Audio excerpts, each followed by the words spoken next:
بسم اللہ الرحمن الرحیم۔ اللہ کے نام سے شروع جو نہایت مہربان رحمت والا ہے۔ السلام علیکم ورحمۃ اللہ وبرکاتہ۔ حضرت جابر بن عبداللہ رضی اللہ تعالیٰ عنہ سے روایت ہے کہ ایک آدمی نبی اکرم صلی اللہ علیہ وآلہ وسلم کی خدمت میں حاضر ہوا اور پوچھا، اے اللہ کے رسول، واجب کرنے والی دو باتیں کون سی ہے؟ آپ نے جواب دیا، جو کسی چیز کو اللہ کے ساتھ شریک نہ کرتا ہوا مرا وہ جنت میں داخل ہوگا، اور جو اللہ کے ساتھ کسی چیز کو ٹھہراتے ہوئے مرا وہ دوزخ میں داخل ہوگا۔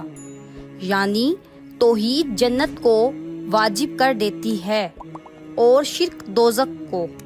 صحیح مسلم حدیث نمبر 269۔ جزاک اللہ خیرہ۔ Subscribe for more videos.